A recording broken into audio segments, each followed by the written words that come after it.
नाजरीन आदाब। अपनी बात में आप सबका इस्तकबाल है। अपनी बात जिस मीडियम के थ्रू हम आपसे कर रहे हैं ये साइंस और टेक्नोलॉजी का मीडियम है।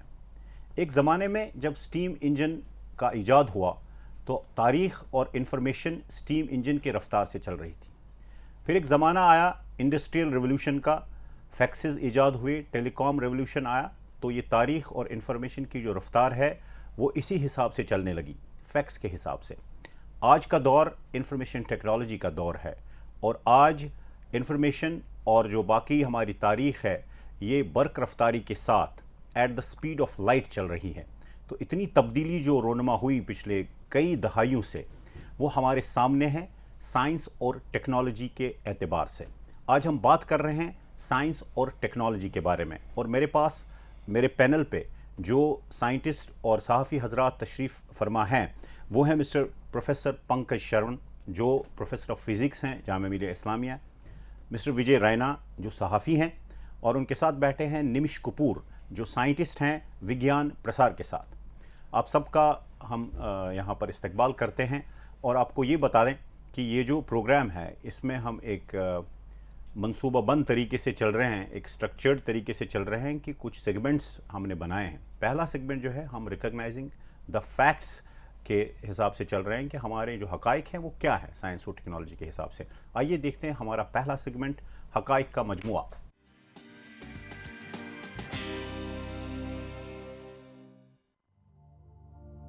भारत में जदीद साइंस और टेक्नोलॉजी में तरक्की बड़ी हद तक साहिब बसीरत अशखास की मरहून मिन्नत है जिन्होंने अजीम इदारे बनाए। आज टेक्नोलॉजी पूरी शान के साथ तरक्की कर रही है और इसमें काफ़ी मौक़े हैं। हालांकि आज भी भारत में चीन और मशरिक़ बईद के ममालिक की निस्बत IT का कम इस्तेमाल हो रहा है। भारत में टेलीडेंसिटी सिर्फ 2.6% है जबकि आलमी औसत 15% है। बैंड विड्थ का फुकदान, कम रफ्तार वाली लीज्ड लाइनों और गैर मुअक्का खिदमात चंद रुकावटें हैं जो कि IT सेक्टर की तरक्की में हाइल हैं। जब तक कि टेलीडेंसिटी खातिर खाह बढ़ नहीं जाती मुनासिब IT इनकलाब हमारे मुल्क में मुमकिन नहीं। हमारे मुल्क में ग्रेजुएटों की सबसे बड़ी तादाद है। पीछे मुड़कर देखने से मालूम होता है कि हमने काफ़ी मंजिलें तय की हैं और IT शोबा भारत सरकार को महसूलात का बड़ा हिस्सा फराहम कर रहा है। सन 1980 के अवाइल से IT अवेयरनेस और मुतल्लिका सरगर्मियां हमारे मुल्क में काफ़ी ज़ोर शोर से जारी हैं। हम अनकरीब अपने मुल्क को इल्म के सिलसिले में एक आलमी सुपर पावर का दर्जा दिलाएंगे क्योंकि भारत के लोग तालीम को ज़बरदस्त अहमियत देते हैं। IT और बुनियादी बैंक खिदमात से माली शमूलियत एक हकीकत बन जाए, इसे हर पंचायत तक तौसी दी जाए और पैसे की मुंतकिली की सहूलियात हर किसान तक पहुंचाई जाएं। भारत में ई-गवर्नेंस बुनियादी ढांचे को बढ़ावा देने के मौके का फ़ायदा उठाना, ई-गवर्नेंस बुनियादी ढांचे का फ़रोग़ ज़रूरी है। जी, ये हमने एक मजमुआ दिखाया कि हम कहाँ पर खड़े हैं। प्रोफेसर पंकज शरण, आप मुझे ये बता दीजिए जो हमारे पास वसाइल हैं और जो क़ुव्वत हमारे नौजवानों में है और जो ओवरऑल हमारे सिस्टम में है, तो क्या इसकी अमल दरामद हो रही है क्या साइंस और टेक्नोलॉजी को बढ़ावा देने के सिलसिले में? मुझे लगता है हो रही है, काफ़ी हद तक हो रही है, लेकिन अगर हमारे एजुकेशन या शिक्षा में हम उसको और पहले से ला सकें और स्कूलों से ला सकें तो वो और अच्छा हो सकेगा।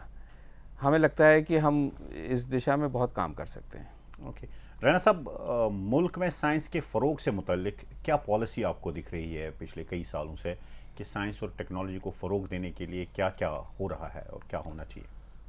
देखिए तारिक साहब, दो चीज़ें ज़रूरी हैं जिसको देखना पड़ेगा हमको। एक ये कि अगर टेक्नोलॉजी है तो उसको यूज़ कौन करेगा। दूसरा ये कि क्या हम ऐसे लोग पैदा कर रहे हैं जिनको साइंसी रुझान है।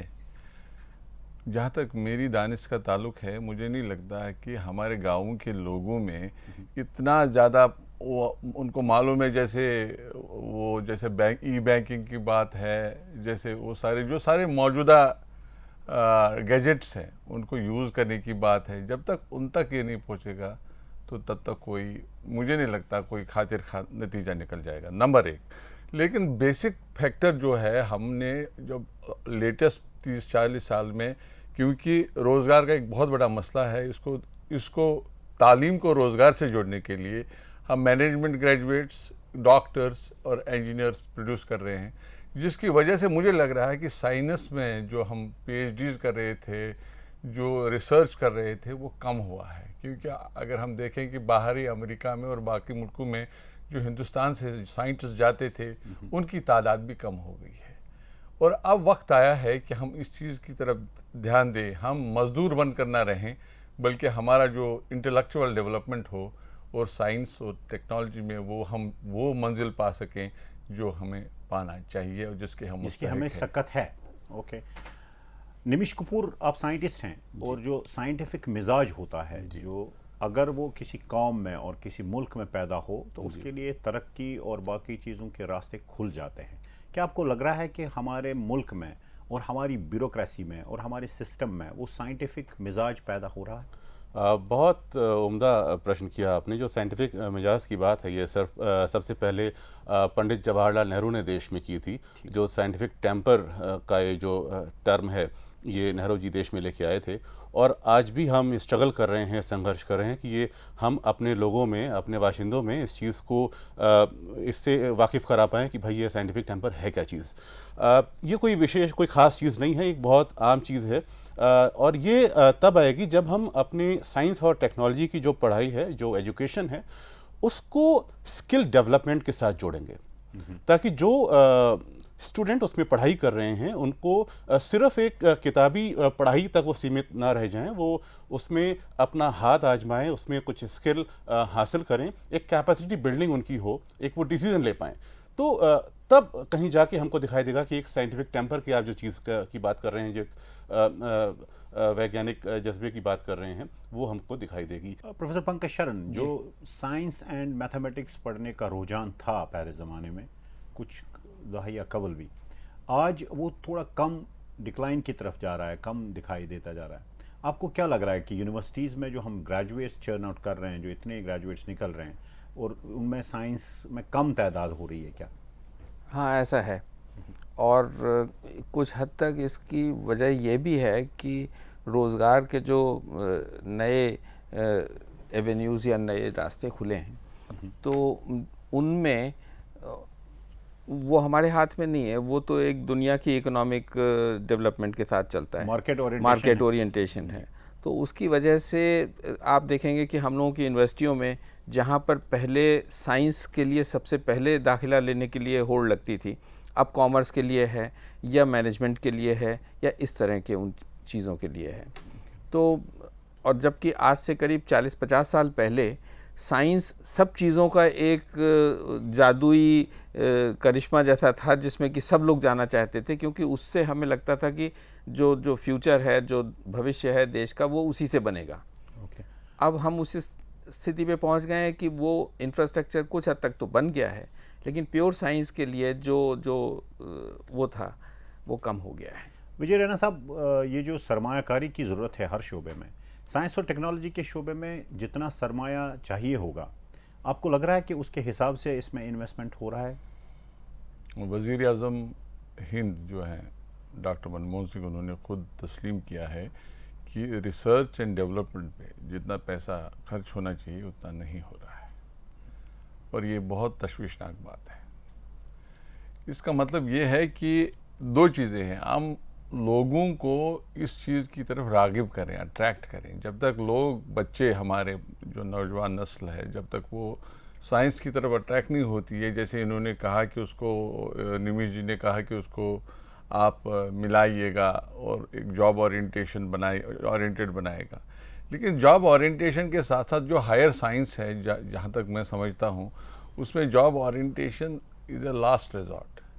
बेसिक है कि वो हमको एक समाज को क्या दे रहे हैं, निमिष कपूर साहब, आप हमें बता दीजिए कि जो आलमी सतह पे हम अपना सिक्का जमा सकते हैं, जी। क्या लग रहा है कि वो सिक्का हम जमा पाए हैं आज तक? आज तक हम जमा पाए हैं कि नहीं जमा पाए, उसमें तो मैं कोई टिप्पणी नहीं करना चाहूँगा, लेकिन इतना ज़रूर कहना चाहूँगा कि आज हम देखें, हम चंद्रयान मिशन को ले लें, हम अपने आईटी सेक्टर को ले लें, हम अपने सॉफ्टवेयर डेवलपमेंट को ले लें, उसमें ज़रूर कुछ ऐसे सेक्टर हैं जिसमें हम अपना सिक्का जमा चुके हैं। ओके। और अब हमें जो हमारा जो जिसमें डेवलपमेंट हमें दिखाई दे रहा है, अगर हम न्यूक्लियर टेक्नोलॉजी की बात करें, आज ये बहुत फ़ख्र की बात है कि हिंदुस्तान में अपने प्रयासों से खुद के रिसर्च एंड डेवलपमेंट के बाद हम 3 स्टेज न्यूक्लियर डेवलपमेंट प्रोग्राम कर रहे हैं। हमारे देश में पूरी दुनिया का जो न्यूक्लियर रिसोर्स है थोरियम, वो करीब 1/4 पाया जाता है। इतना ज़्यादा वो रिसोर्स है जो हमारे क्योंकि एनर्जी एक ऐसी चीज़ है सबसे ज़्यादा जिसकी ज़रूरी ज़रूरत है। हमको फ्यूचर में पड़नी ही पड़नी है, बगैर उसके हम कोई बात नहीं कर सकते। हम थोरियम रिच कंट्री हैं, हमारे मुल्क में दुनिया का 1/4 थोरियम अवेलेबल है, और हमारा जो अपना डेवलप किया हुआ 3 स्टेज न्यूक्लियर प्रोग्राम है जो तरक्की की राह पे चल रहा है, जिसमें हम थोरियम से स्टेज 2 में प्लूटोनियम बनाएंगे और उसके बाद हम स्टेज 3 में यूरेनियम बनाएंगे, जिसमें कोई न्यूक्लियर वेस्ट की बात भी नहीं है, और हर स्टेप में हम जो है वो नाभिकीय या न्यूक्लियर जो रिसोर्स है उसका इस्तेमाल करेंगे। आखिर वजूहात क्या हैं कि हम जहां पर इस वक्त खड़े हैं साइंस और टेक्नोलॉजी के मैदान में, हम क्यों वहां पर खड़े हैं? आइए देखते हैं हमारा पैकेज, हमारा तज्जिया हकाइक का।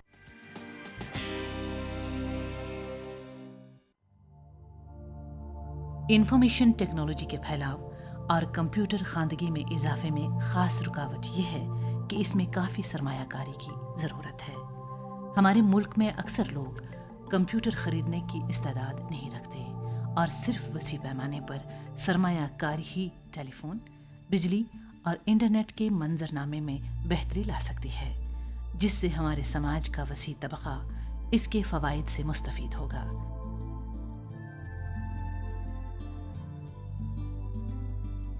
भारत में टेलीफोन डेंसिटी 10% से कम है, जबकि अमेरिका और स्वीडन में ये 60% से ज्यादा है।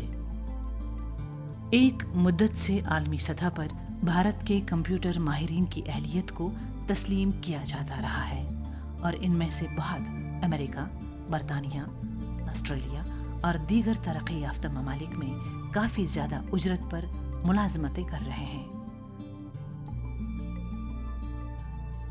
वो दौर तूफान से पहले सुकूत जैसा था। हालिया अमेरिकी स्लोडाउन और भारत के आईटी प्रोफेशनल्स की नौकरियों में कटौती, खासकर अमेरिका में, एक तरह से आईटी माहिरीन के जोशो जज्बे का जुमूद का शिकार करने की कोशिश लगती है। लेकिन हालात इतने भी अबतर नहीं हैं। घरेलू कंपनियां जैसे ह्यूज सॉफ्टवेयर और विप्रो ने रवा माली साल में अच्छी कारकर्दगी दिखाई है, जो कि मार्केट तवक्कुआत से ज्यादा अच्छी है। आईटी की तकनीक पर मबनी मुमकिनात लामहदूद हैं, लेकिन भारत में इनके इस्तेमाल और इन्हें अपनाने के लिए होशमंद तर्ज अमल की ज़रूरत है, ताकि इसे कारोबारी अमल से जोड़ा जाए।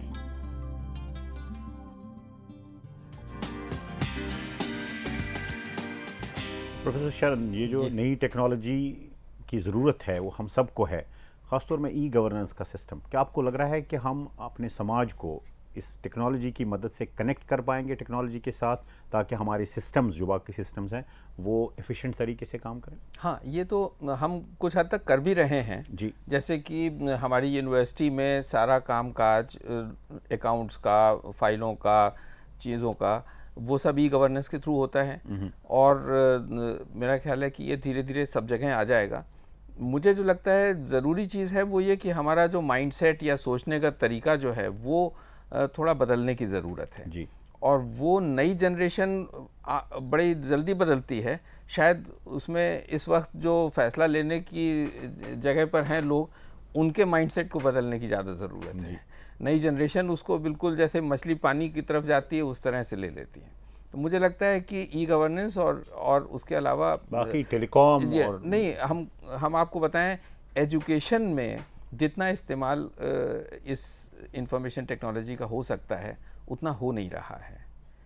विजय रैना साहब, जो सख्त जो है ब्यूरोक्रेसी का रोल और फिर इंतज़ामी तर्ज़ अमल और फिर माली हद में जो मुश्किलात हैं गवर्नमेंट की तरफ से, गवर्नमेंट के सिस्टम्स की तरफ से साइंस एंड टेक्नोलॉजी को फ़रोग देने के सिलसिले में, आपको क्या लग रहा है कि क्या ये एक हिंड्रेंस है साइंस एंड टेक्नोलॉजी को बढ़ावा देने में? मुझे नहीं लगता है कोई हिंड्रेंस है सरकार की तरफ से। इसमें जब तक लोग मैसिव लेवल पे शामिल ना हों और जो नौजवान नस्ल है, जैसे मैंने पहले भी अर्ज़ किया है, उसमें उनको एहसास ना हो कि इसकी अहमियत क्या है और वो उनसे इसका बराह रास्त क्या फ़ायदा होगा, तब तक नहीं होगा। जैसे आपने अभी जिक्र किया अपनी इस पैकेज में कि भाई बहुत सारे लोग ऐसे हैं जिनको की रसाई नहीं है। अब 5,000 रुपये में टेबलेट अवेलेबल है, ऐसा भी नहीं है कि बिल्कुल लोग पहुंच नहीं सकते, मगर मकसद ये है कि क्या लोग, कितने लोगों को पता है कि टेबलेट है। जैसे इन्होंने बात करी थ्योरियम की, अब थ्योरियम जो है हमारी जो है साइंस टेक्नोलॉजी जो हमने जब मुझे याद है मैं उस डेलीगेशन का हिस्सा था जब भारत ने अमेरिका के साथ वो दस्तखत किए थे मुआहदे पर, जो ये हुआ था अपना सिविल न्यूक्लियर एग्रीमेंट, तो बहुत शोर हुआ था।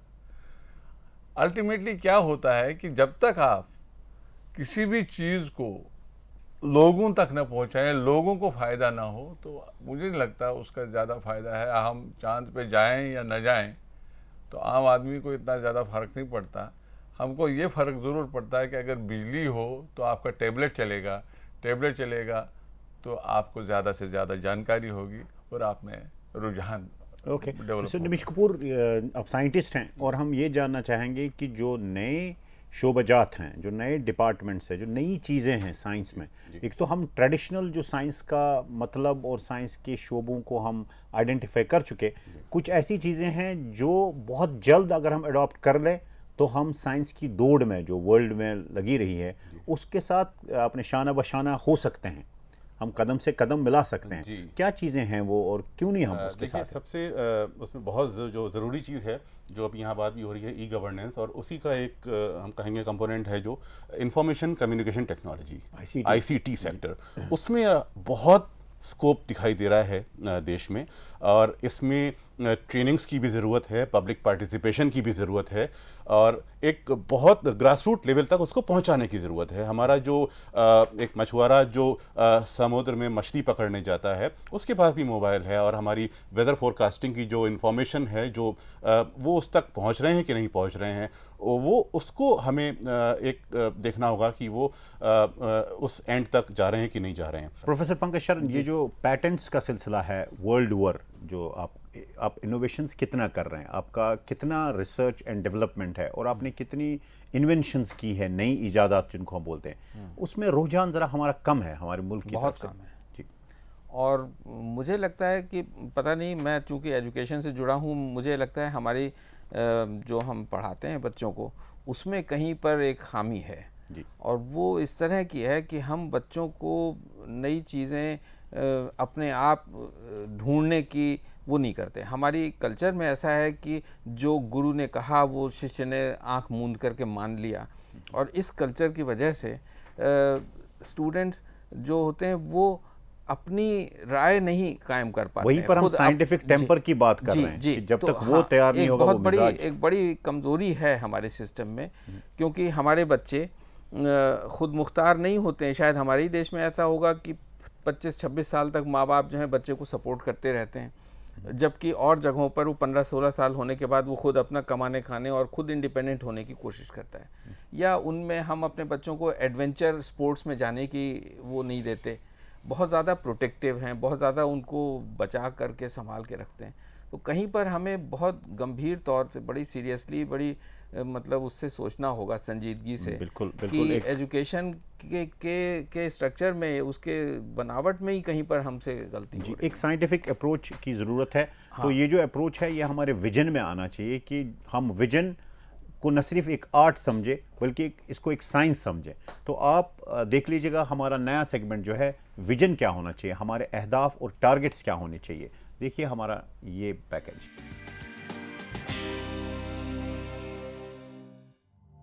भारत में साइंस के वसाइल और क़ुव्वत बहुत ज़्यादा है। लेकिन इसकी अमल आवरी अभी पूरी तरह से नहीं हो सकी है। पिछले 15 साल में हुई तेज तर इक्तिसादी तरक्की के बाइस भारत के लिए अब पहले की निस्बत आसान हो गया कि वो साइंस में बहुत ज्यादा सरमायाकारी करे। रिसर्च एंड डेवलपमेंट प्राइवेट वसाइल से भी सरमायाकारी हो रही है। अगरचे ये अभी कम ही है, हमें यकीन है कि हालिया दौर भारत की साइंसी तारीख में अहम है, जो कि हमें उस सतह से ऊपर लेगा जिसके हम दहाइयों से इंतजार में हैं। भारत को कुछ कुदरती फवाइद भी हैं। सबसे बड़ा ये है कि आबादी जवां है, जिसकी आज औसत उम्र 25 साल है। यूनिवर्सिटी में दाखिले की उम्र के भारत में 9 करोड़ नौजवान हैं, जो कि 2025 में 10 करोड़ तक पहुंचने की उम्मीद है। इनमें से अभी सिर्फ 13% आला तालीम हासिल कर रहे हैं, इसलिए इसमें तौसी के काफी इम्कानात मौजूद हैं। हमें यकीन है कि मुल्क में साइंस के फरोग से मुतल्लिक जामिया पॉलिसी की अमल आवरी से तेज तर तरक्की हो सकती है। ऐसी तरक्की जो 1991 के इक्तिसादी इस्लाहात के बाद से हमारे जीडीपी में देखने में आई। इक्तिसादी तरक्की से साइंस में सरमायाकारी और तरक्की बड़े पैमाने पर होनी चाहिए। इसके लिए जरूरी है कि साइंस हमारे सोचने के अंदाज में खास मकाम हासिल करे। भारतीय साइंस आज इस हालत में है कि इस मुहिम में मदद कर सके। भारत को साइंसी दुनिया में लीडर बनना होगा। इसके अलावा दुनिया के लिए इल्म बहम पहुंचाने का जरिया भी।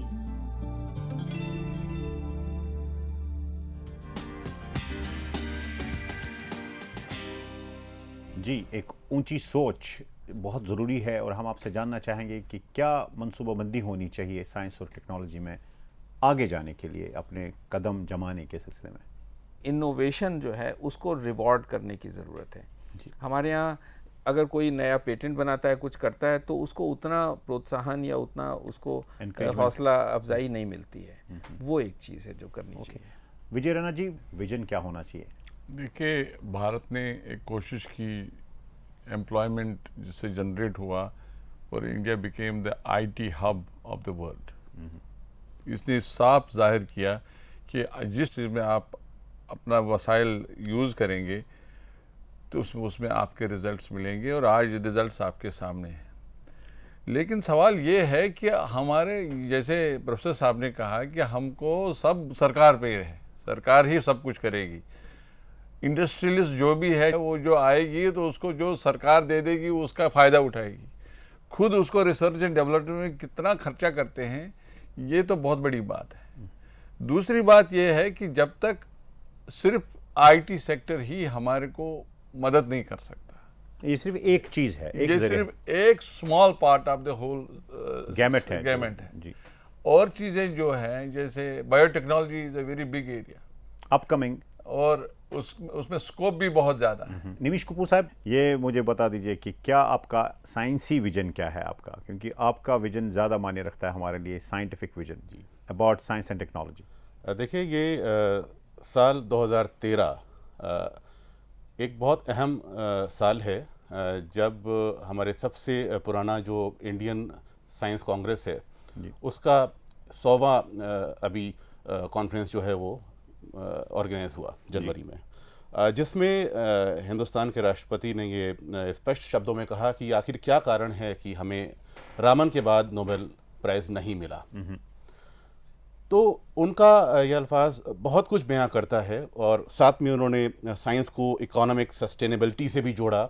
साइंस और टेक्नोलॉजी की तरक्की के लिए उन्होंने पब्लिक प्राइवेट पार्टनरशिप की भी बात की, और हमारी हाल ही में एक जो साइंस टेक्नोलॉजी पॉलिसी हमारे प्राइम मिनिस्टर ने रिलीज़ की, उसमें भी हमारे यूथ को बहुत ज़्यादा इंथुजियाज़म बढ़ाने की बात है, और एक पार्टिसिपेशन की बात है कि हमारा stakeholder science and technology के डेवलपमेंट में पार्टनरशिप करे, उनको हम साथ में लेके आए। प्रोफेसर पंकज कि जो हमारे पीएचडीज वगैरह जो निकलते हैं, उनका जो हमारे अपने मसाइल हैं, जो हमारे यहाँ पर एक लोकलाइज्ड चीज़ें हैं, वो उसकी तरफ ध्यान क्यों नहीं दे रहे हैं? हमें लगता है कि उसमें कहीं पर वही बात आती है कि इनोवेशन की कमी है। दूसरी ये कि कॉर्पोरेट सेक्टर का इन्वेस्टमेंट नहीं है, सरकारी स्कॉलरशिप्स हैं। हमारे ज़्यादातर साइंटिस्ट जो रिसर्च हो रही है उसी को आगे बढ़ा रहे हैं, लेकिन एकदम नई चीज़ जो है उसको हम नहीं कर पा रहे हैं। और कहीं पर हमारे मैनेजमेंट में ये परेशानी है कि हम इनोवेशन के लिए, देखिए साइंस में रिसर्च करने में 100 चीज़ें ट्राई करने पर एक चीज़ कामयाब होती है जी। जबकि हमारे 3 साल के जो रिसर्च प्रोग्राम्स होते हैं उसमें कहा जाता है आप पैसा आते आते 1 साल लग जाता है और आप 1 साल काम करके और तीसरे साल तक उसकी रिपोर्ट जमा करते हैं जी। तो ये चीज़ें साइंस प्रिडिक्टेबल नहीं होती। कोई भी डिस्कवरी जो है वो एक अनहोनी चीज़ होती है, बिल्कुल सही। और उसके लिए एक रिस्क की ज़रूरत होती है। हम लोग रिस्क नहीं लेते, हम लोग कोई जोखिम नहीं उठाना चाहिए। जी बिल्कुल, पूरी दुनिया में इंफॉर्मेशन टेक्नोलॉजी की तरह बाकी जो साइंस और टेक्नोलॉजी के शोबे हैं वो एक इंडस्ट्री की तरह उभर रहे हैं, और हमें साइंटिफिक अंदाज में जो है इन बाकी चीज़ों पे जो जिन पे काम नहीं हुआ है या जिन पे काम होना चाहिए उन पे काफ़ी तेज़ी से पढ़ना चाहिए, क्योंकि हमारे मौक़े काफ़ी हैं और हमारे वसाइल भी हैं हमारे पास। आपका बहुत बहुत शुक्रिया, और आपका भी बहुत बहुत शुक्रिया। हमें दीजिए इजाज़त।